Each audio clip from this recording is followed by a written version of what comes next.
사기당했다는 뉴스 나오면 저런데 속는 사람이 바보지 누가 속나 이러다가 결국은 자기도 속는 경우가 있거든요. 계좌 번호만 가지고도 피싱을 할 수 있다는 겁니다. 현재 검사도 당하고 판사도 당하고 경찰도 다 당합니다. 대포 통장을 대여해 준 거나 다름이 없는 거예요. 5천만 원, 6천만 원씩 피해봅니다. 꼭 이런 분들 저한테 얘기해요. 저는 이게 사기인 걸 알았어요. 근데 이 방에는 아직도 7명의 피해자가 더 있습니다. 제가 혹시 돈을 못 찾더라도 이 사람들은 피해를 입지 않게 해주세요. 그럼 제가 뭐라고 할까요? 그 방에 피해자는 선생님 혼자예요.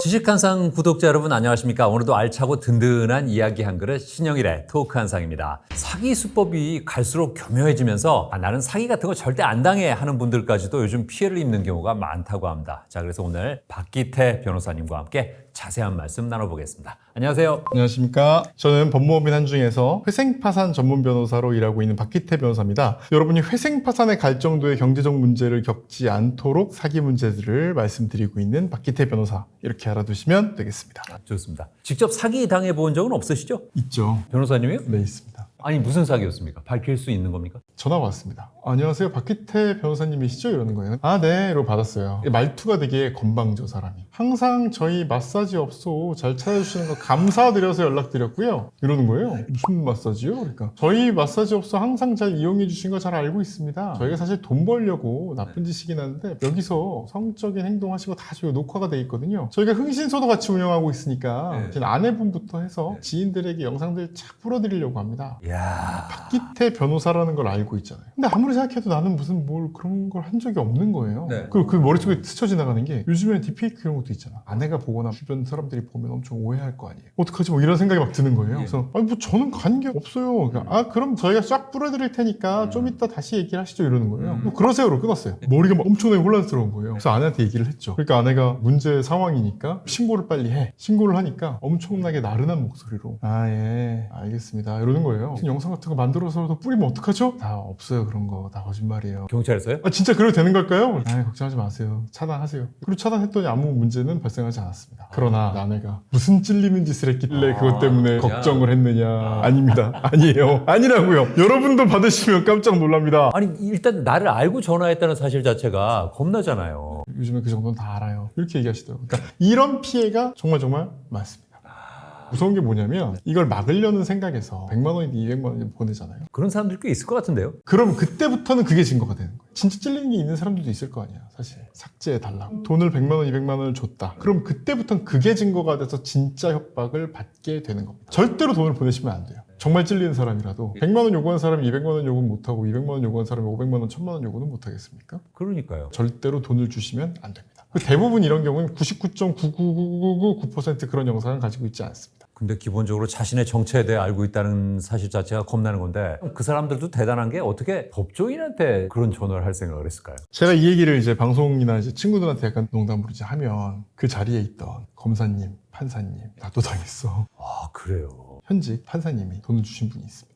아이고 저런. 그분도 진짜로 찔리는 게 없대요. 근데 그게 만약에 돌면 징계를 받을 수 있다. 딥페이크라고 해도 그게 아니라는 걸 밝히는데 시간이 걸리고 그동안 막 직위해제되고 이런 보통 일이 아니잖아요. 그래서 돈을 줬다는 거예요. 본인 말입니다. 그 다음부터 진짜 협박이 시작됐다 그러더라고요. 그러면 그걸 어떻게 처리하신 거예요? 그래서 어느 순간에 그냥 끊었대요. 네가 우리한테 돈 준 거 알려줘도 괜찮겠어? 그래서 달라고 해서 준 거지 나는 찔릴 게 없다. 그러니까 영상 하려면 해라고 어느 순간에 끊어냈다는 거예요. 또 제가 보이스피싱 관련해서 얘기를 할 때 제일 많이 하는 얘기가 절대로 부끄러워하지 말라. 절대로 자책하지 말라. 이 얘기를 많이 합니다. 그 사람들은 전문가예요. 피해자들이 현직 검사도 당하고 판사도 당하고 경찰도 당하고 다 당합니다. 그러니까 아마추어가 프로페셔널을 이길 수가 없거든요. 어떤 일로 돈을 벌어봤다는 것만큼 파워풀한 게 생각보다 별로 없거든요. 그래서 보이스피싱 역시 똑같은 거예요. 이 사람들은 그걸로 돈 벌어먹고 사는 전문가들이기 때문에 당했다고 절대 자책하실 필요도 없고 도움을 청하는 데 부끄러워하실 필요도 없습니다. 다들 당합니다. 그만큼 참 안 당하기 힘든 세상이 되는데 이렇게 쉽게 당할 수 있는 신종 사기 수법 요즘에 떠오르는 게 어떤 게 있습니까? 요즘에 좀 핫한 사기로 통장 묶기 사기 같은 건 통장 묶기요? 그게 어떤 건가요? 보이스피싱 관련 법으로 의심되는 계좌라고 하면 그 계좌를 동결할 수 있거든요. 내가 쓰는 계좌가 만약에 동결이 된다. 내가 쓰는 돈 같은 게 여기 다 묶여 있잖아. 카드 대금 이런 것도 여기서 다 나가야 되잖아. 근데 그게 안 되는 거예요. 그러면 일상생활에 피해가 엄청나겠죠. 그러니까 예를 들어 제가 아나운서님 계좌번호를 알아야 알 수 있겠죠. 마음에 안 들어. 잘생긴 남자들은 싫어. 뭔가 피해를 주고 싶어. 이럴 때에 2만 원 보내는 거예요. 경찰 신고를 하는 거예요. 내가 이 돈을 입금하면 나한테 돈을 얼마로 돌려준다고 얘기를 했어요. 보이스피싱이 의심되는 계좌입니다 라고 신고를 하면 바로 동결이 되는 거예요. 그래요? 무슨 일인지도 모르고 갑자기 계좌가 동결됐다는 얘기를 받아요. 그리고 경찰에 가서 조사를 받아야 돼요. 이런 절차들이 되게 복잡하고 힘들죠. 이걸 넘어서 이걸 사기 수단으로 쓰는 거예요. 묶어놓고 나한테 돈을 얼마를 주면 내가 풀어주겠다라고 얘기를 하는 보이스피싱이 있습니다. 내가 의심 거래로 해서 널 묶었는데 50만 원을 송금하면 풀어주겠다. 뭐 이제 아나운서님 같은 경우는 한 3,600억 정도 들어있을 거잖아요, 계좌에. 그랬으면 좋겠네요. 3,600억이 묶이면 얼마나 슬프겠어. 50만 원 정도 보내라 그러면 보낼 수 있겠죠. 사기인 겁니다. 보내면 어떻게 될까요? 보낸다고 그걸 풀어줄까요? 그냥 그 50만 원 손해보고 끝나는 게 아니라는 게 진짜 문제인 거예요. 어떻게 되냐면 이게 실제로 범죄에 이용하는 걸 수도 있는 거예요. 보이스피싱범 입장에서 내가 돈 세탁을 해야 돼. 그러면 이쪽 계좌로 돈을 보내요. 그 다음에 이쪽에서 돈을 받는 거예요. 그럼 중간에 들어가 있는 신영일이라는 사람은 이 범죄랑 직접 연관이 없는 사람이잖아요. 예. 이 사람은 어떻게 된 게 되냐면 돈 세탁을 해주게 되는 거예요. 대포 통장을 대여해 준 거나 다름이 없는 거예요. 그리고 이런 식으로 내가 50만 원 넣은 게 더 아깝잖아요. 그러면 100만 원 더 주면 풀어줄게. 이런 식으로 에스컬레이션으로 돈을 계속 뜯어내는 경우도 있고, 모든 행동들이 사실은 그 대포 계좌 대여처럼 이용이 다 된 거라 결국은 나는 피의자까지 되는 아주 무서운 현상이 발생이 되는 거예요.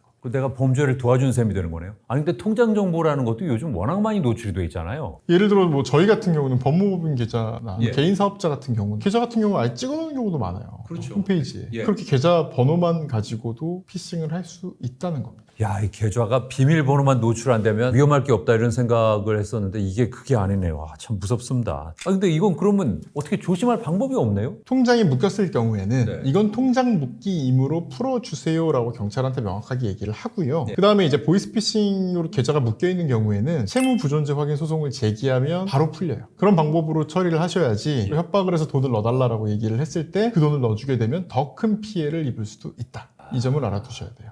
그러니까 절대 돈 주지 말아라. 돈 주지 않으면 된다라고 생각하는 게 진짜 위험해. 그럼 어떻게 해야 돼요? 돈을 줘서도 안 되고 또 주지 않는 것도 위험하고. 돈을 나한테 달라고 하는 걸 넘어서 예. 자기들이 돈을 주거든요. 그건 무슨 말씀인가요? 모르는 번호로 연락이 왔습니다. 금 ETF 투자를 할 수 있도록 도와드립니다.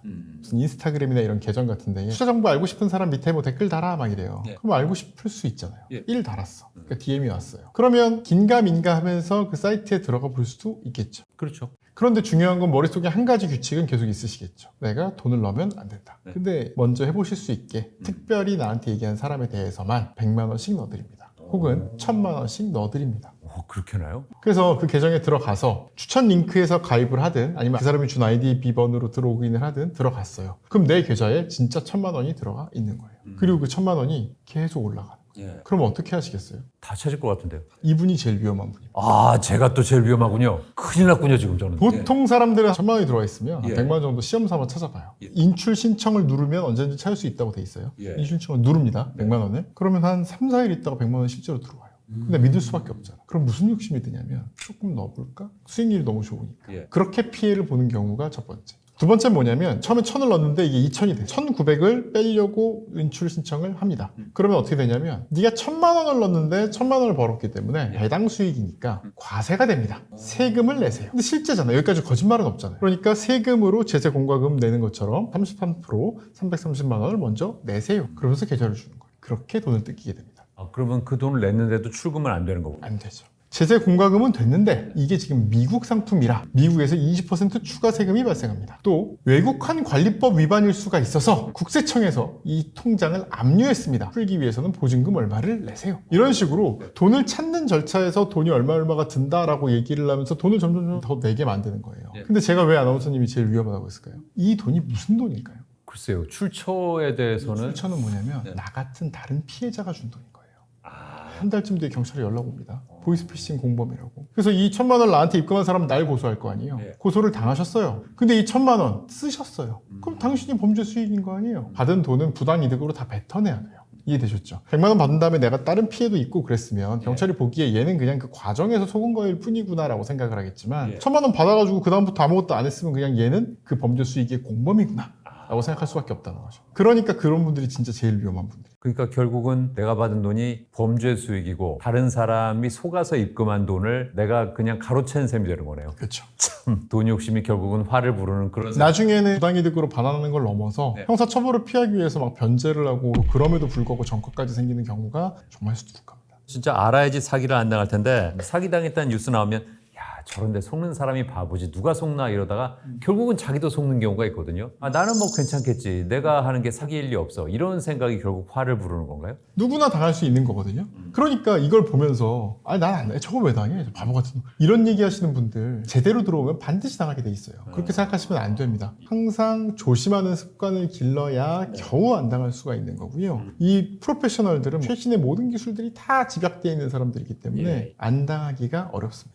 특히 지인 사칭 사기 같은 경우에 아이 목소리 사기 이런 거 있잖아요. 이게 단순해 보이지만 정말 당하기 쉬워요. 학교 앞에 무슨 부스 같은 것들이 있고 뭐 물건 팔기도 하고 막 학습지 광고도 하고 그런 거 있잖아요. 그런 걸로 범행을 저지르는 사람이 있는 거예요. 엄마 번호 적고 뭐 수학 학습지야. 1등한테 휴대폰 준대. 대신에 이거는 전화기를 10분 꺼놔야 돼. 근데 애들이 그러면은 이거 이상하다고 생각할까요? 전화기 끄는 게 큰일이 아니잖아요. 애들 어차피 학교에서도 수업 시간에 껐을 거예요. 그래서 껐어. 그 사이에 부모한테 연락을 한 거예요. 그럼 부모는 정말 납치돼 있는 게 맞구나. 이런 일들이 발생합니다. 그러니까 누구나 당할 수 있기 때문에 항상 조심하시는 수밖에 없습니다. 아무리 똑똑하다고 자부해도 그런 허점이 생길 수도 있는 거네요. 조심해야겠습니다, 진짜. 그 요즘에 뭐 알바로 위정한 척 돈을 뜯어내는 사기 수법도 있다고 하는데 그건 뭔가요? 진짜 많아요. 부업 사기. 인스타그램 이런 데 보면 체험단. 많이 봤어요. 진짜 많죠. 다 사기는 아니에요. 근데 사기 비율이 굉장히 높습니다. 첫 번째가 흔히 말하는 팀 미션 사기라는 게 있습니다. 팀 미션이요? 어떤 사이트에 들어가서 영화 평을 남기면 그 중에 추첨된 사람한테 얼마를 주겠다. 뭐 이런 것들이 있어요. 부업을 제대로 되려면 건이 많아야 되잖아요. 하나 달는 걸로 끝나고 뭐 한동안 또 연락이 없어요. 이래버리면 사실 뭐 몇천 원 벌고 끝이잖아요. 그러니까 이렇게 얘기가 나오는 거예요. 처음에 내가 하나를 해서 뭐 한 2만 원, 3만 원 돈을 받았어. 이게 진짜라는 신뢰를 가졌죠. 그런데 다시 연락을 해요. 왜 일이 없죠? 또 뭐 없나요? 그러면 하는 말이 요즘에 영화가 잘 안 된다. 대신에 OTT나 뭐 넷플릭스나 뭐 이런 거를 홍보하는 그런 게 있다. 시간을 딱 맞춰가지고 후기를 딱딱딱딱 올려줘야 알고리즘을 어떻게 탈 수가 있다. 이거 하시지 않겠느냐라고 얘기를 해요. 이거는 비용을 이만큼을 더 준다. 그래서 들어갑니다. 들어가면 이러는 거예요. 한 7명, 8명이 있어요, 방 안에. 같이 힘을 합쳐가지고 따따따 올리는 경험들을 계속 해요. 어떻게 될까요, 그러면? 친해지겠죠. 그 안에서 미션이 없는 시간에 막 이제 대화를 하는 거예요. 공동체가 됩니다. 뭔가 돈을 벌고 있고, 우리가 함께 어떤 같은 목표를 가지고 나아가고 있는 사람들이니까 얼마나 친해지겠습니까? 그러네요. 어떤 문제가 생기냐면, 나 말고 다른 사람이 실수를 해요. 한 명이 실수를 해서 돈을 못 벌게 된 거예요. 너무 죄송합니다. 이건 내 잘못으로 그렇게 된 거니까, 그리고 팀 미션으로 돈도 많이 벌었으니까, 20만 원 제가 부담하겠습니다. 그 사람이 그렇게 얘기를 해. 그래서 나는 또 똑같이 받아요. 이게 이어지다 보면 어떻게 되냐면, 내가 실수하게 됩니다. 실수하게끔 만드는군요. 나는 맞다고 눌렀지만 틀리게 되는 겁니다. 그러면 지금까지 문화가 형성이 돼 있단 말이야. 몇십만 원씩 뭐 피해 입으면 그 잘못한 사람이 다 부담하는 문화가 생겼잖아요. 남들 다 그러고 있고 다 친해졌는데 내가 실수했을 때 내가 물어야 되지 않겠어요? 그런 분위기네요. 결과적으로는 번 거보다 잃은 게 더 많아지는 게 팀 미션 사기입니다. 두 번째는 이걸 넘어가면 어떻게 되냐면 돈을 실제로 많이 벌게 되는 거예요. 바로 현금으로 입금해 주는 게 아니라 어떤 포인트 형식으로 어디 넣어줍니다. 그리고 이 포인트를 찾기 위해서는 아까 얘기했던 것처럼 제세 공과금이 필요하고 뭐가 묶여있고 위약금이 발생하고 이런 식으로 또 돈을 내게 만드는 거예요. 10만 원, 20만 원 부업하려고 한 거니까 피해 금액 안 클 것 같죠. 5천만 원, 6천만 원씩 피해 봅니다. 꼭 이런 분들 저한테 얘기해요. 저는 이게 사기인 걸 알았어요. 근데 이 방에는 아직도 7명의 피해자가 더 있습니다. 제가 혹시 돈을 못 찾더라도 이 사람들은 피해를 입지 않게 해주세요. 그럼 제가 뭐라고 할까요? 그 방에 피해자는 선생님 혼자예요. 그러니까 7명, 8명을 진짜 확보한 게 아니라 한 명이 다 한 거군요. 네. 이러면 보통 이분들이 어떠냐면 세상에 그럴 리가 없어요. 아니 그럴 리 없어요. 맞다니까요. 어떻게 나한테 그럴 수 있어? 너무 슬픈 얘기인데 돈만 빼가는 게 아니라 마음까지 다 빼가는 형태의 이런 부업 사기, 팀 미션 사기들이 요즘에 굉장히 많아요. 조심하셔야 됩니다. 실제로 태국에서 조직 하나 잡혔는데 내가 5천만 원, 6천만 원 잃었어요. 그때 변호사를 구해보면 어떨까라는 생각도 하게 되겠죠. 변호사에게 연락이 옵니다. 연락이 먼저 와요? 먼저 오기도 하고 광고가 뜹니다. 사기로 피해보신 분들 100% 제가 찾아드립니다. 카카오톡으로도 옵니다. 그러면 거기 뭐 사무장이라는 사람이 카카오톡으로 날 등록해서 뭐 어떻게 하고 무슨 자료를 주시고 수입료 300만 원을 입금하시고 뭐 이런 얘기를 쭉 합니다. 한 편인 경우가 많습니다. 한 편이 아니라면 별개의 사기로서 그런 변호사 사칭 사기도 정말 많이 이루어지고 있어요. 특히 보이스피싱에 대해 돈을 100% 찾게 해준다라는 변호사는 100% 사기입니다. 돈을 상당 부분 찾아주겠다. 상당 부분 찾아주는 것도 힘든 경우가 많아요. 그러니까 회생파산 변호사한테 이 사건이 많은 거예요. 이 변호사가 사귄 것까지 알고 나면 너무 분노하고 세상에 다 분노한 상태인데 생활비 10,000원, 20,000원, 10만 원도 없는 거예요. 그렇지만 대출이 나오지 않아요. 사기로 다 뜯겼기 때문에. 그래서 대출을 받으려고 하면 이런 얘기를 합니다. 선생님은 아무래도 대출은 안 나올 것 같아요, 한도가. 근데 신용보증기금 이런 뭐 폐업 지원 패키지 뭐 이런 게 있어요. 선생님이 지금 한 100만 원 정도 재산이 있으면 신용보증기금 대출을 받으실 수가 있어요. 혹은 선생님이 거래 내역이 있어야 대출이 나와요. 이렇게 얘기를 해서 휴대폰을 달라고 하던가 아이디 비번을 달라고 하던가 신분증이랑 계좌번호를 달라고 합니다. 거래 기록을 만들어 드릴게요. 그래서 맡기면 대포 통장으로 사용됩니다. 이야. 이렇게까지 한 정말 몇만 원도 없고 세상에 대한 아무런 희망도 없는 이 사람에게 마지막으로 오는 연락이 있습니다. 뭡니까? 그냥 영화 같은 데 보면 장기라도 어떻게 뭐 팔아라 뭐 이런 거 아닌가요? 근데 사실 장기는 그렇게 비싸지 않아요. 더 비싼 게 있습니다. 나라는 인간 자체가 더 비쌉니다.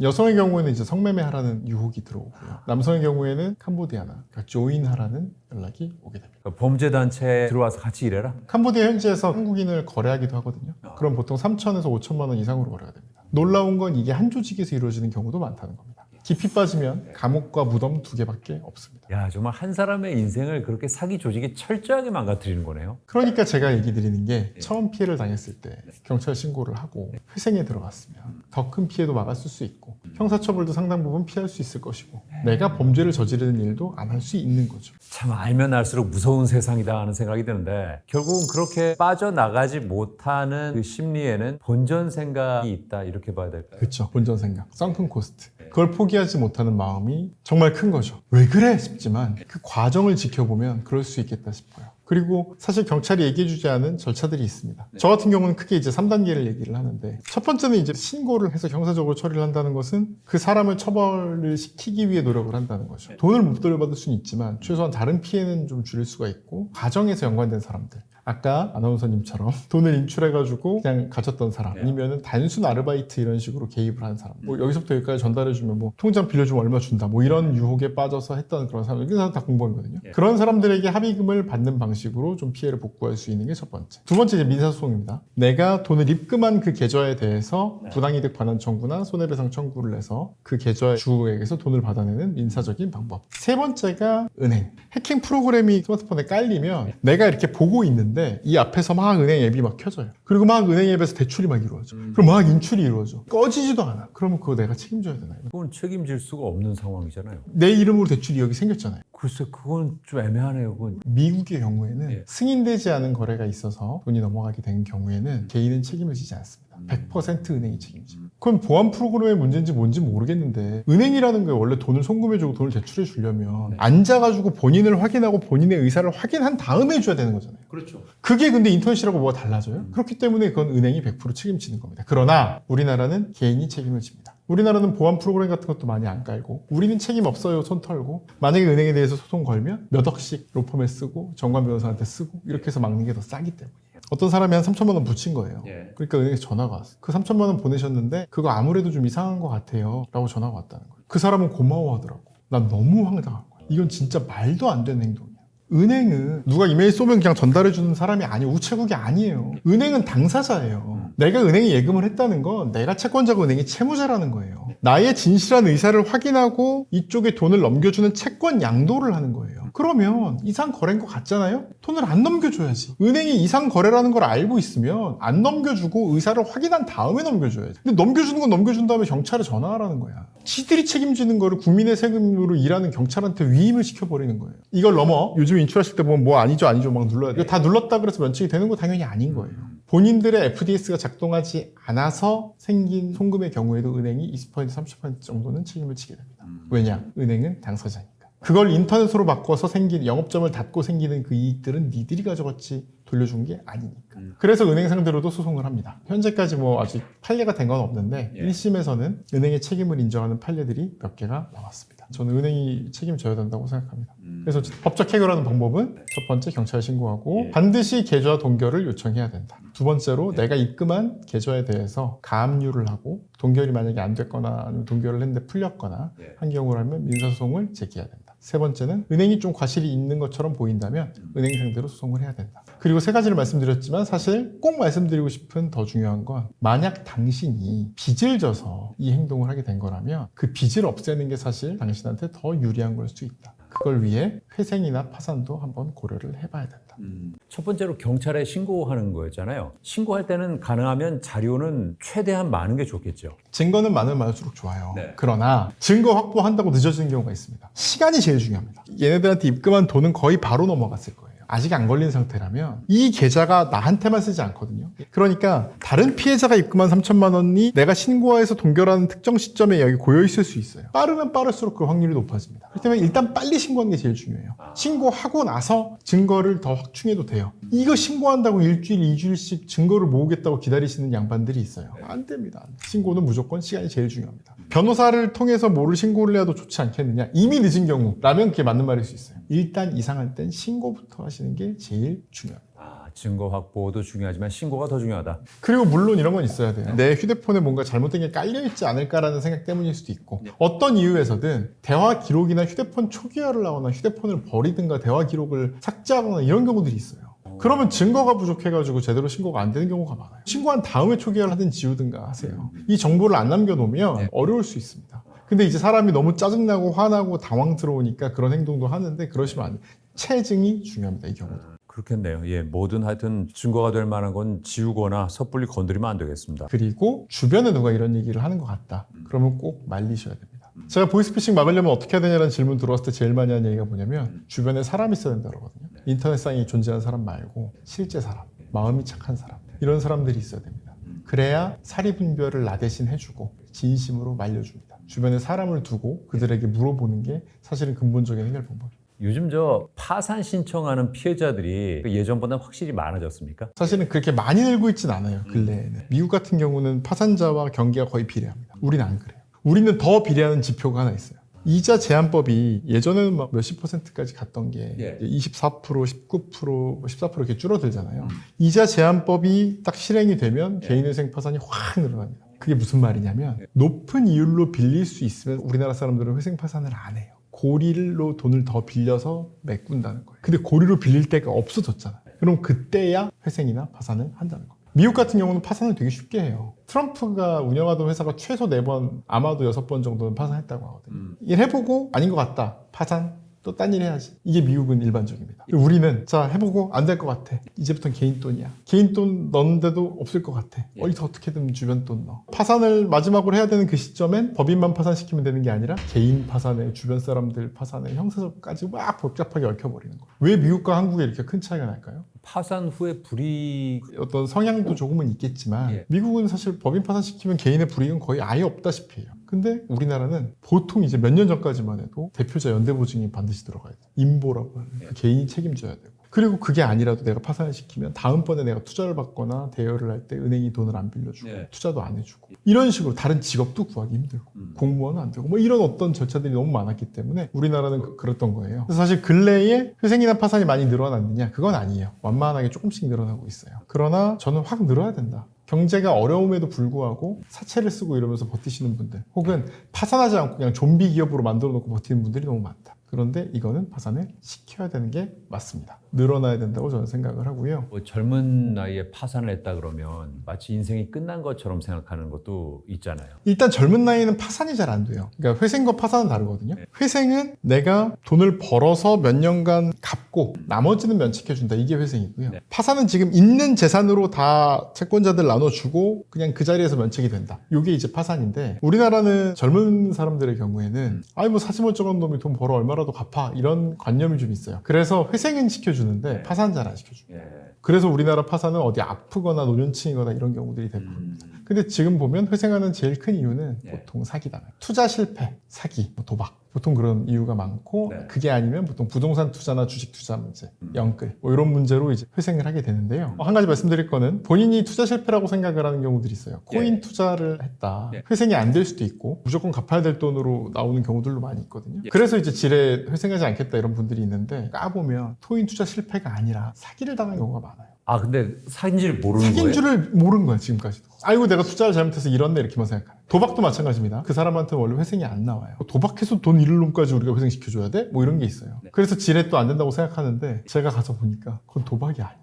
그것도 사기예요. 정말 사기가 곳곳에 파고 들어있네요. 그래서 20, 30대는 영끌, 비투, 사기. 그런 이유에서 20, 30대의 회생은 굉장히 늘어나는 추세다. 젊은 층의 회생, 노후의 파산, 그게 조금씩 늘어나고 있군요. 노년에 파산하는 큰 이유는 세 가지인데 첫 번째는 자식, 두 번째는 이혼, 세 번째가 사기입니다. 퇴직금으로 어느 정도 목돈 생기고 이랬을 때 프랜차이즈 하시고 뭐 이러려다가 날리거나 이런 경우들이 많은데 여유자금이 생겼고 한데 제대로 못 따라가고 있는 게 아닐까라는 생각에 투자를 하려다가 투자 사기를 당하거나 뭐 지식산업센터나 오피스텔, 아파트 뭐 이런 건데 설명하는 데 가면 2억인데 2천만 원만 준비하시면 됩니다. 잔금 대출이 다 나옵니다. 그 이자 나오는 거 이상으로 월세를 뽑으실 수 있고 갖고 있다 나중에 파시면 그 수익도 거두실 수가 있습니다. 이렇게 얘기를 해서 분양권 사시는 거죠. 근데 두 가지 문제가 발생하는데 일단 대출이 안 나와. 신용이 안 좋아서 대출이 안 나온다. 그럼 난 이미 2천만 원 받았죠. 구하지 않으면 나는 는 돈을 다 날리게 생기는 수준이고 이자는 이자대로 다 내야 되는데 그렇다고 넣자니 그렇게 해서 가져봐야 이 2억짜리가 지금은 1억 5천에 거래되고 있어.